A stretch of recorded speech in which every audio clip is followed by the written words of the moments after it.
Hello, welcome to the Dollhouse. I am the doll, and today I'm going to be talking about why some women don't experience real hair privilege. And no matter one's hair texture, from 1A to 4Z, you can feel unhappy with your hair. And it's probably not really related to the texture. You can be unhappy because it doesn't grow long, because you have a hard time styling it, or it just looks bad on your face, no matter what you do. And I believe a lot of the hair inferiority that people might feel can be cured.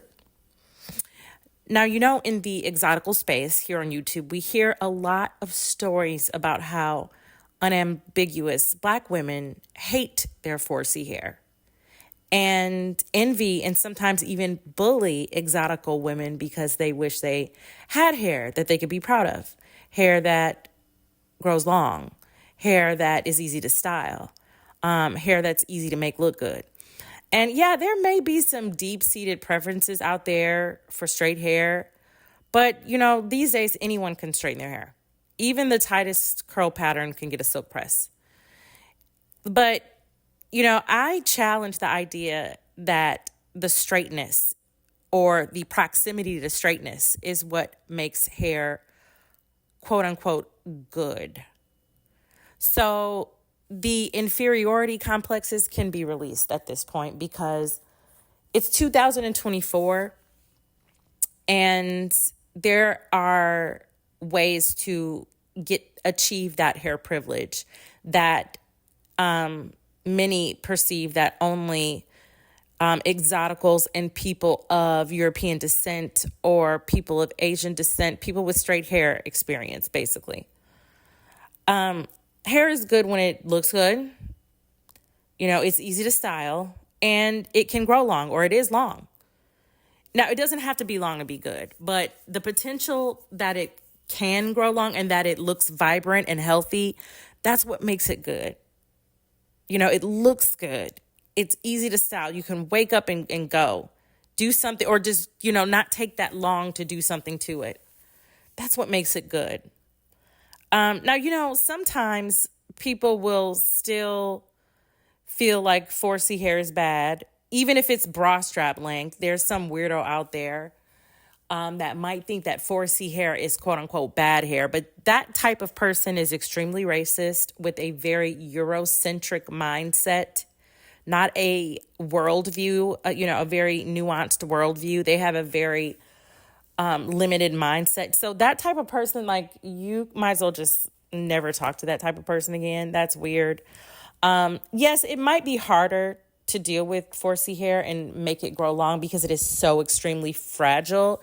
But acting like it doesn't grow to extreme lengths, including knee length, those days are done. I've seen it. So, and you can't tell me that hair isn't good hair. So yeah, real hair privilege is real.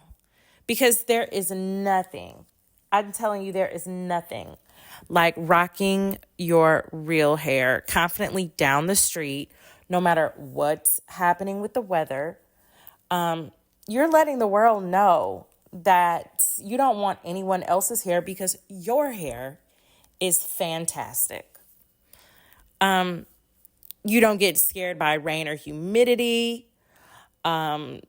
There's no chance that whatever Mother Nature is doing is going to, ruin your day. There's nothing like that type of confidence. I don't have anything against wigs, weaves, or braids, but when your own hair that grows from your scalp looks good, nobody can tell you anything, baby. No one can tell me anything. And I just love how that feels. I've always loved how it feels. I have worn a weave before and a wig before. But I like being able to take those things off and still look just as good as if I did if I were wearing it. And that's the type of confidence that equates to real hair privilege. I don't have anything against wigs or weaves. It just, your beauty won't blow away in the wind when it's real, or accidentally get snatched off because it got caught in the car door, which, wow, that's embarrassing. And also, if you're in a dating marketplace, wearing wigs and weaves in a way that looks real can help boost your dating market value. Yes, that's very true. But if you're into so-called black men, then you know that there's a premium on real hair. They do put a premium on real hair. And we can act like, oh, well, why are you worried about, real hair? Hair is emblematic of your health. And health is really what is beauty. And so, yeah, a lot of men, if they don't get to see real hair, they might not be as excited as if you had your beautiful hair out and it looked good on you. There's actually a song from the 90s that made me feel so good about wearing real hair. And yes, I knew my privilege at that point because I felt good with my real hair. And I always got complimented on it. I know some of my friends, they didn't really like their hair. They really envied me for mine. The song, it was called Hell of a. I'm going to play the portion of the song that stood out to me. She's as cute as a puss in boots with good hair, and it's real to the roots. So we know, black men, so-called black men, put a premium on real hair. And yeah, I get it. Decentering men is something that is very healthy for women to do. And wearing your real hair isn't a privilege just because men like it. It's a privilege because it gives you that type of confidence that comes from within. And that type of confidence, it magnetizes all types of people to you. It can help you social climb in all areas of life, whether it be romantically, professionally, or, just while you're out in the community doing civic duty. It just really, that type of confidence, that real hair privilege can just help you while you're interacting with anyone on the street. Real hair privilege means that if you do happen to be dating, you know that even if you meet someone in a wig or a weave, that if you show up to a date one day without your wig or your weave, you will still be the same level of fine. Okay? Your date's not going to get turned off because you showed up looking totally different in a bad way. Totally terrible. Looking totally different can really be a good thing. And it can add some real spice to your life. But you have to do it right. And if you're wearing your real hair, it should look just as good as any other piece of hair and have as much effort put into it as any other, addition that you might wear. So, yeah, I empathize, though. I know how hard it is to have hair that you're not proud of because I haven't always really just loved my hair like that. I have like 3C hair and in some areas 3B. And I know what it's like to not have real hair privilege because I wouldn't shave my head. And I was in college when I did this, and I got a, really cute haircut one day on a whim, went down to a beauty shop down the street, got a really cute haircut, and I thought that I'd be able to maintain it myself on my college budget. But I learned quickly that I was going to have to start going to the beauty shop like once a week. I did not have go to the beauty shop once a week money. My hair was that short. So I was just like, I'm just going to the barbershop. And I'm going to have him give me a buzz cut. This is like the year 2000. And when I tell you my stock plummeted like Enron, I am serious. Like, I looked terrible in a buzz cut. Some people can pull it off, like Jada Pinkett. She can do it. Me, the doll, honey, I was not the doll. I was the Chucky doll with that. I was scaring people with that hair. And, eventually it started to grow out and I could style it in a way that was more flattering for for me. But I was not that girl. So I've been there, y'all. I struggled through those awkward months. And back then, like in 2001, 2002, we just did not have the natural hair community that is available now.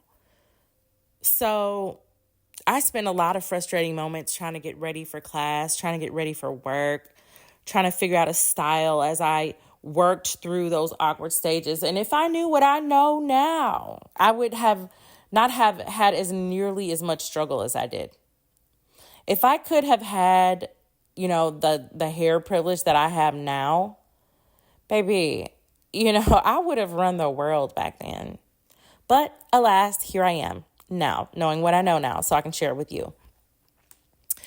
And if you're one of those people who still think that hair has to be 3C and above to be considered good, then you really want to reevaluate that. I know some people might be clinging to that, but as I said, that's a Eurocentric frame of mind. This is a new day. Kinkier hair doesn't have to be a hindrance in this day and age. In 2024, you can buy a whole new body. So nothing can convince me that you can't also buy the right products and tools to make your real hair look good no matter the texture. If you can buy a new body, when and if you buy a new body, you don't want to have to take your boobs off at night. You don't want to have to wonder if when you put on a pencil skirt, your hips are going to shift. You don't spend all that money in a new body for that. And that's the kind of worries that people have when they're wearing a wig. Like, if they accidentally stand too close to a wall and rub their head against it, their wig might shift or lift up, and then they have to take it off at night and then deal with that look, whatever they've got going on underneath, and it's time to level up the strategy, dolls. The hair strategy and having real hair privilege, it's accessible. But here are 3 reasons why, it may not be accessible to everyone. These are 3 reasons why some people don't have real hair privilege. And I'm going to start with the number 1 reason. It's because a lot of people don't know their head shape. They have no real idea about their head shape. People look at the face shape, but that head shape, baby, you need to pay attention to that too. The importance of how your head shape influences your look, it just can't be overlooked. This was new to me, really analyzing my head shape. And I promise you, it raised me up. Like, it really leveled me up on the attractiveness scale. It can take you from like a 5 to a 6, a 6 to 7. You know what? And I'm about to probably go to hell for this, but I'm going to use a real world example of someone who can take advantage of understanding their head shape. There's a YouTuber named Tinta Manganu. I think I'm saying that right. And she seems like a really sweet girl. She's got some good content. Y'all go check her out. She even has some real good content on wearing real hair and no longer being dependent on wigs. But y'all, somebody go tell her that we want to invite her to the dollhouse so that she can respond to this video if she likes, or so that she can take this tip and level up her life. If she had any awareness of her head shape and how it influenced her look, she would not slick her hair back like this. She has what's called a low cranial top. Okay? And that means that visually, the distance between her forehead and crown is low. I have a low cranial top too. That's how I know this. And some people have been blessed with a high cranial top and a fairly round head. And this is, I'm going to put in an example here of how your head shape can really change your look. So take note of this. Tinta, she would benefit from adding some volume at the top of her head. And I'm going to insert my new screenshots of me adding volume to the top of her head. She could add volume or at least lower where her forehead starts with some bangs or like a side swoop. So In order to take advantage of real hair privilege, you need to understand your head shape. What is your cranium doing? Look at your head in the mirror and determine how you hold your neck, where your shoulders sit, and what the shape of your head looks like from the back and side. And choose hairstyles that flatter that head shape. And you will be able to take advantage of real hair privilege much, much better. Even people who wear weaves need to know their head shape better, because there's a lot of girls I see out here with these bust down weaves, and they've paid a lot of money for this hair and it looks terrible.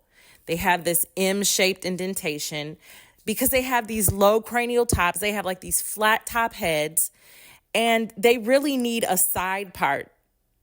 They really need some volume at the top of that head. So, every style is not for everybody. Like, don't sleep on the head shape. So another reason that you might not have real hair privilege is because you don't know your hair type. And I'm not talking about the curl pattern, the curl type, the 1A, 4B, 3C. I'm not talking about that. I'm talking about your hair type. You can have kinky hair, and it can be fine hair, and it can also be highly absorbent, highly porous. You can have straight hair, and it can be extremely coarse and have virtually no pores and resist absorbing any products. You can do simple tests at home to discover your hair type, because that's going to help you figure out exactly what products to buy. And if you don't do it, you're going to just have to buy all these products and stumble through spending all these hundreds of dollars trying to figure out what products work. They won't work most of the time, and then you'll end up slapping a wig back on. There are 2 tests that you have to do: the hair porosity test and the hair thickness test. A hair porosity test is going to tell you if a product is going to sit on top of the strands of your hair and weigh it down, or if it's going to be absorbed and have literally no effect on your hair. Like, it'll tell you what ingredients you need to look for, what buzzwords you need to know. And once you know your hair type, then you can type it into YouTube and watch one of the thousands of hair influencers to get some hints on what products to use and how to style your hair. It's just too easy right now. Just, when you wash your hair, do these 2 tests. They're very, very simple and easy to do rather. And the last reason that one of you might not have real hair privilege is because you're scared to get a haircut. Some of you would actually look better with shorter hair. Everybody was looking the same, and then Ice Spice came out with this short little afro, and it's just so cute on her. And most people are scared to get a haircut because they are male-centered, and they feel like, oh, men like long hair. Men like hair that looks good on you. And again, center yourself on how you feel inside, the confidence that you gain from having your real hair look good.